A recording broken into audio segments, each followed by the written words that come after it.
Bonjour à tous, j'espère que vous allez bien. C'est dans ma cuisine que je vous retrouve pour débuter cette année 2019. Je vais vous présenter un repas de fête. Oui, je sais, les fêtes sont techniquement terminées, on n'en peut plus, on a tous beaucoup trop bouffé. Mais vu que c'est mon vrai repas du réveillon, je l'ai donc tourné le 31, et puis je n'avais pas envie de me faire un repas de fête en plus de tous les repas de fête qu'on se tape en fin d'année.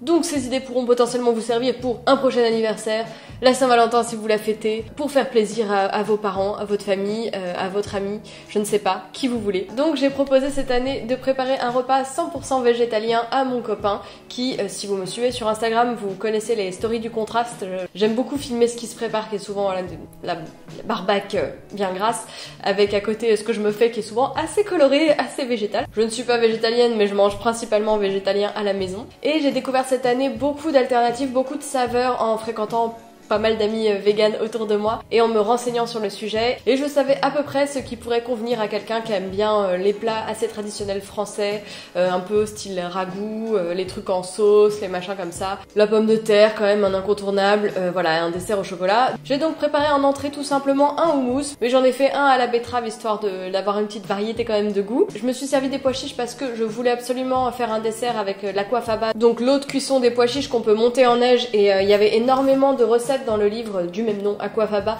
de Sébastien Cardinal et Laura Vegan Power, qui proposent des recettes salées, sucrées, et aussi des petits trucs d'apéro et tout ça. Et à la fin, il y a aussi une petite annexe avec quoi faire avec les pois chiches quand même, parce que le jus, c'est cool de s'en servir, mais après, on va pas jeter les pois chiches, hein, ce serait con.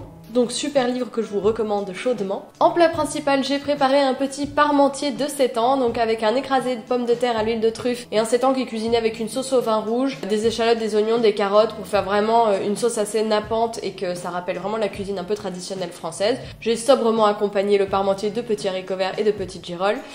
Bien revenu quand même dans la margarine, hein, parce que moi je cuisine avec très peu d'huile végétale normalement, mais là j'ai utilisé la margarine pour vraiment rappeler davantage les saveurs du beurre. Et en dessert, j'ai préparé des jolis dômes au chocolat suite aux nombreuses recettes postées par Marie Sweet and Sour qui avait fait de superbes dômes.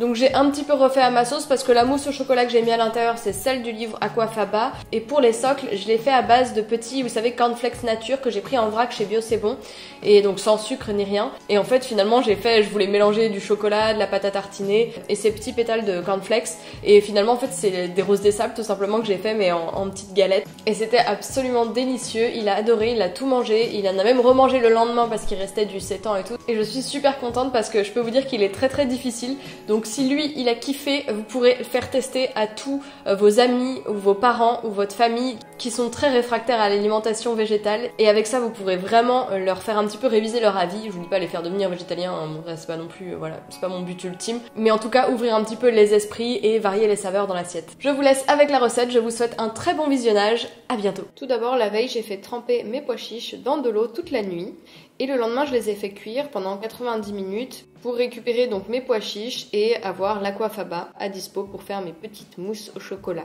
Donc on va commencer par préparer les coques des dômes en chocolat. J'ai donc fait fondre du chocolat avec un petit peu de lait végétal, ici du lait d'avoine, au bain-marie. Une fois bien fondu, j'ai disposé le chocolat dans des petits moules en forme de dôme, donc il faut bien remonter avec le dos d'une cuillère sur les bords et pas faire trop fin sur les bords parce que moi ça se brisait un petit peu à la base. Faut bien mettre épais de chocolat jusqu'en haut. Et on laisse le tout figer au congélateur. On va ensuite passer à la réalisation de nos socles. J'ai donc émietté des cornflakes nature mélangés avec un peu de pâte à tartiner, du chocolat, du beurre de cacao. J'ai fait fondre le tout au bain-marie et j'ai ensuite réalisé mes petits socles en chocolat dans des cercles. J'ai également réservé au congélateur. Pendant que tout fige, on passe au salé. J'ai donc épluché mes pommes de terre. Je les ai détaillées en gros morceaux pour commencer à les faire cuire pendant 40 minutes pour faire ensuite mon écrasé de pommes de terre. Pendant ce temps, j'ai réalisé mon petit houmous à partir des pois chiches donc qui ont cuit le matin même, en ajoutant de l'ail, de la crème de sésame, de l'huile d'olive, des épices, du sel, du jus de citron. J'ai versé la première moitié du mélange dans un petit pot, et dans le reste du mélange, j'ai ajouté environ 50 g de betterave pour faire un petit houmous à la betterave. J'adore ça, c'est un petit peu sucré, c'est super bon. Déjà, on est bon pour l'entrée, on est nickel. On peut donc passer à la réalisation des mousses au chocolat.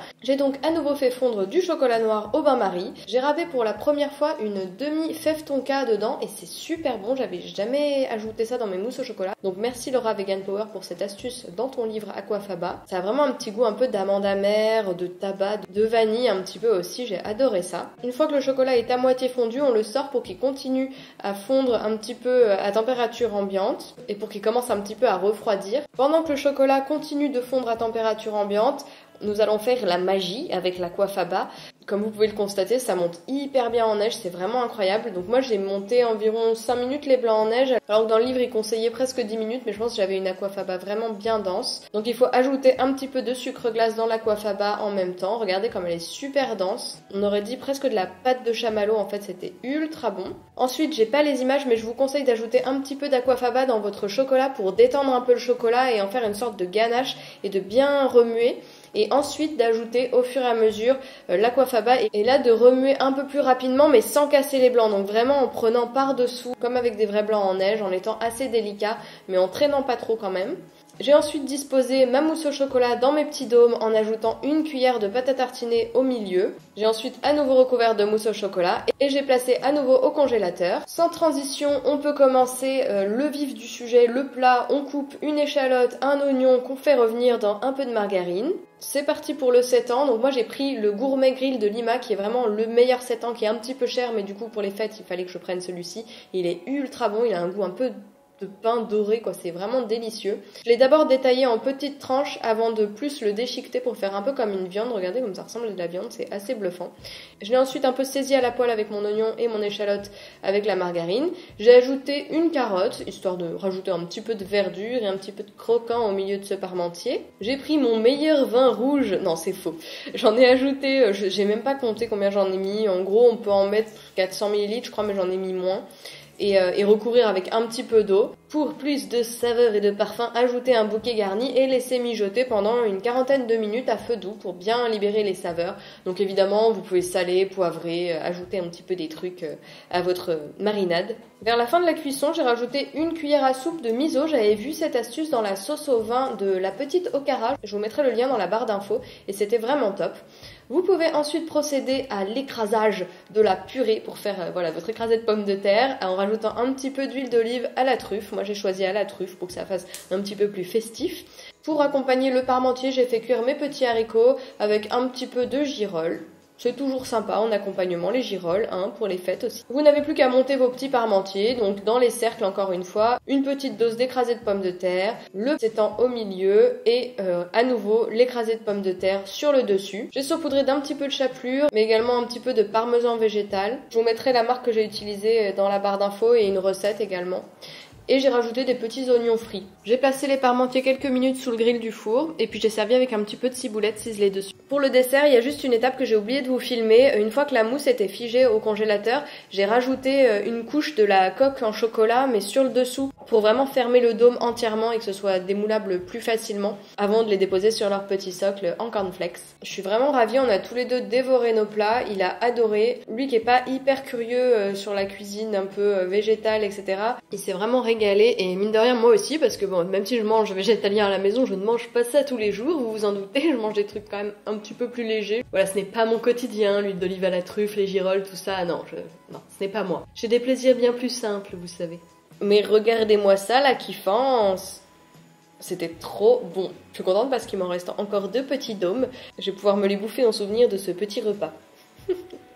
J'espère que cette vidéo vous a plu et n'hésitez pas à me dire si vous tentez les recettes chez vous et si vous testez ces recettes sur des personnes un peu réfractaires à l'alimentation végétale. Je serais hyper curieuse d'avoir vos retours.